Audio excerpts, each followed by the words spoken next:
This here is my trusted Thrustmaster Warthog HOTAS. And as you can clearly see, it's seen some things. I've seen some things, man, and some stuff. Now I've had this whole thing for over 10 years, and I would swear by it for most of those years. And that's because, well, it did have its flaws and issues. It truly was one of the best HOTAS for its time. So when Thrustmaster reached out to me about their new brand product, I was stoked to be a part of this. Hello, my name is ralfidude, and today I would like to introduce you to the new Thrustmaster Advanced Versatile Aviation, Thrustmaster's first mechanical base. And I would also like to thank Thrustmaster for being this channel's sponsor. Check out the links in the description below for more information on their products, including this one. Now, let's take a look at what we get inside the box. First up, we get an extra set of cams, a pair of hex keys, one set of soft springs, another set of medium springs, a pair of deflection masks in small and medium, a connection cable type A to type C, which is really nice to see, and finally, the mechanical base itself. And boy is she a beauty. She's got a decent weight to it with a hard plastic body around and a nice shiny metallic top. Overall, at least on the exterior side, it's a beautifully crafted piece of hardware. Now, you probably noticed that this is missing a base, and that's where this desktop plate comes in. This is a fairly large size plate that comes with 4 screws to mount to the base. Now, while the Warthog HOTAS joystick base won't fit on this plate due to the different sized holes, if you do have a Warthog HOTAS already, the plate that comes with it actually will work with the new AVA base since it has an additional set of 4 screw holes to be compatible with Thrustmaster Warthog products. To accompany this base, I chose Thrustmaster's F18 grip, and with a default out-of-the-box configuration, I can say that it felt great. It's very similar to the other mechanical bases that I have at home, so the takeaway is that this is infinitely better than the ancient plastic Warthog HOTAS gimbal base that I was so used to after all those years. However, I did immediately notice that there was quite a bit of wobble when letting it get back to center on its own. You can see that it's very springy when you just let it go. And this is something that I will address later on in the video. Now, for those of you looking at this plastic gimbal at the bottom of the grip, don't worry. I was also a little bit worried about this initially when I saw pictures of it, but you're gonna see later on when it's disassembled that it has no bearing on the functionality of this mechanical base. So here we, oh, what's that? Oh, in the background? Oh, well, I'm so glad you asked. My silver plaque for reaching 100,000 subs had arrived, and it's all thanks to you, my fellow viewers. It's been a long time coming, and I am tremendously happy with reaching this little milestone. Truly a long time coming now. Thank you all for being awesome and supporting me and this channel. So here's to the next 100,000. Cheers. Now, you may have noticed that this stick is not adjustable angular-wise, as in it's straight in its design. And that's where this little doohickey comes into play, the Thrustmaster Offset Adapter. It allows you to choose between 3 different angle presets. Simply plug the adapter into the base and make sure that you align it properly, and then choose the angle you'd like to use between 0, 15, or 30-degree offsets. Secure the nut at the bottom, and you're ready to go. Now, without the adapter, depending on the size of the deflection mask you've installed, more on that later, you get a certain amount of throw with the stick. However, since this adapter also acts like a small stick extension in a way, the throw obviously gets a little bit bigger, and you can really see it here. There is a significant increase in movement displacement, which some will love, others may not. And this is where we get to the very first big problem of this adapter, which would be the overall height increase. Without the extension, the base with the F18 grip goes up to 12.25 inches in height. Meanwhile, with the extension, the overall height increases to 14 inches. Big. Now, I don't know about you, but having this sitting on my desk with my chair raised as high as it goes, this kind of configuration makes it rather uncomfortable to play with this adapter, at least on a desktop setting. And you can really see what I mean when I put the camera in this position, which would be where my head normally is. The stick basically covers up a decent portion of the screen, and that, at least for me, That's no bueno. And that's where I got the idea of using this Thrustmaster desk mount and attach the AVA to it. Unfortunately, this mount is not compatible with the AVA or the Warthog HOTAS for that fact, so I kinda had to jerry-rig this together. in an awkward way, as you can see. But the point is that if you did have a Thrustmaster Warthog compatible desk mount, thus AVA compatible, then this configuration with the angled offset adapter will work fantastically well. Now, I wish I had some desk mounts to play like this because it really does feel awesome, but I'm a weirdo that prefers desktop placement. So if you have a desk mount, then this works great. But if you plan on using it on top of your desk like I do, then I can't honestly recommend the offset adapter because of how uncomfortably high the whole setup would sit on your desk. Now it's time to see what's under her skirt by removing these 4 screws with the provided hex keys. On the inside, you can see a very straightforward mechanical base design. Nothing too complicated, and all the necessary bits are right there for you to access. The cables are cut to size and routed in such a way that I don't really see any way of them being pinched on any moving parts, so we're doing really well so far. The movement feels pretty fluid, and I don't really see or feel anything out of place here. Now, since we have her opened up, I wanted to change the hard spring that comes pre-installed with one of the provided medium strength springs.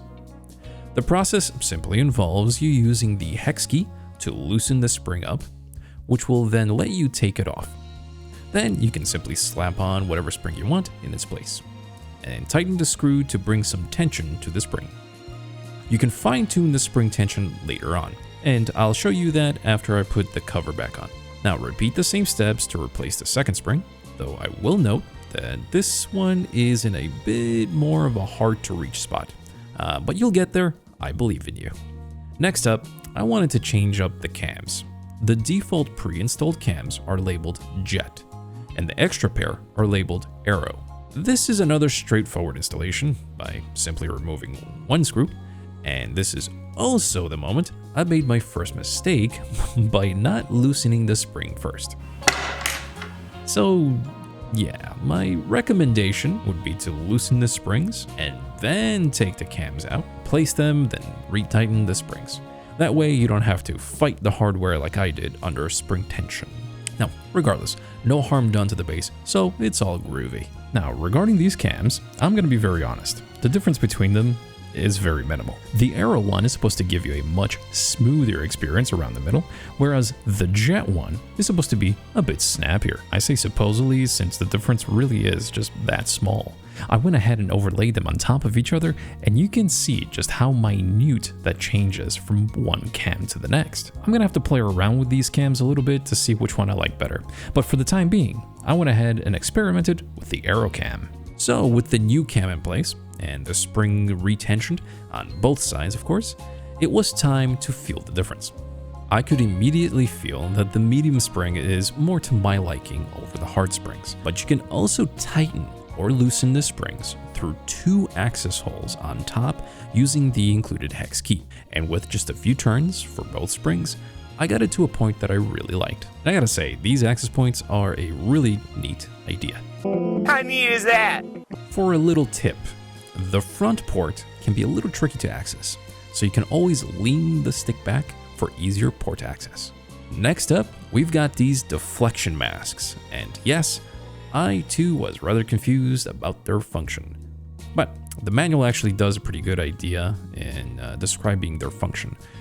These deflection masks limit the throw on the base. The small mask limits the movement to 30 degrees, the medium mask limits the movement to 36 degrees, and the extra large mask limits the movement to 43 degrees. I can say with confidence that having the full 43 degrees feels most at home, to me at least, and the small mask is probably more useful if you're going to be using the offset adapter, so that you get a bit less throw on the stick since it acts like an extension to the stick.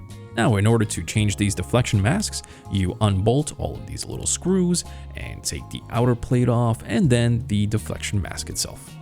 Put on the new mask and make sure that the orientation is correct with that little notch in the right place, then tighten the screws back in, and you're done. A little side tip, if you're gonna be experimenting with all 3 masks to see which one works for you the best, just use 2 bolts to screw back on the exterior plate on opposite ends of each other, just to roughly hold it down while you move the grip around and see if you like that particular mask or not. It's gonna save you a whole lot of time instead of taking all the screws in and all the screws out every single time that you keep replacing between each mask. Okay, so a little word of caution before we move on. The pins on a stick like this F18 here or the A10 grip are 5 pins, whereas the pins on the base here are actually 6 pins. Now, I don't personally know why, but I am assuming that it's future-proofing more than likely. But what I ended up doing by accident is not sliding this in correctly and bending all of my pins by mistake.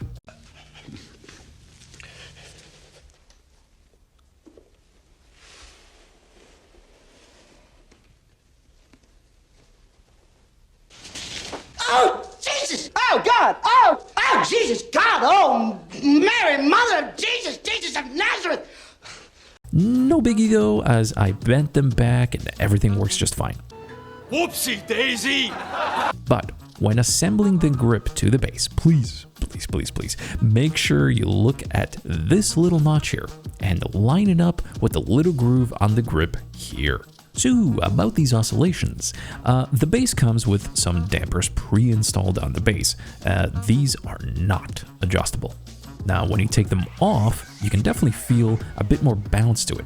So they are doing something, obviously. However, to my liking, they just are not doing enough. This bouncing back and forth is truly not the end of the world, and you definitely get used to it, and it has not affected my flying at all. You can see me flying in formation just fine. You can see me doing some air-to-air refueling just fine. Some upside down air-to-air refueling, even better. You get the idea. However, I do wish that they would have allowed you to further tweak the damper, especially when they put so much effort into making all other parts of this base adjustable to your liking. But there may still be a saving grace here. From the videos they posted, one particular video caught my attention where they mentioned that the future expansions to the AVA are coming. And they mentioned specifically new grips, extensions, cams, springs, and dampers, specifically dampers here. So it looks like we'll be able to adjust the damping on the AVA eventually. The last thing to talk about here is the price. This AVA costs $300, and that's without a plate, which costs an additional $30. And if you want the offset adapter to twist your stick, well, that's another $30. So I took a look at the price of the other brands that do mechanical bases, and most are under the $300 range, with one being well above it. So Thrustmaster's base price sits a smidge higher than the competition for sure. But what I think that makes Thrustmaster's price worth considering for many is that unlike the competition, it's available on Amazon. So if you have Prime, that's free shipping in the country. Thus, that slight price hike for the Thrustmaster might be potentially offset from having to buy internationally from some of the competing brands. Personally, I feel like if you already have the aging Thrustmaster Warthog HOTAS with its plastic gimbal, then this mechanical base upgrade is really worth considering. Especially since you won't need to buy the plate, and you probably won't get the offset adapter unless you are desk mounting this HOTAS. Well, that's it for today. Let me know what you think in the comments down below. Is it worth the upgrade? Don't forget that you do have the affiliated links down in the description below if you do wish to snag one for yourself. Y'all have a fantastic day, and I'll see you all in the next one. Cheers.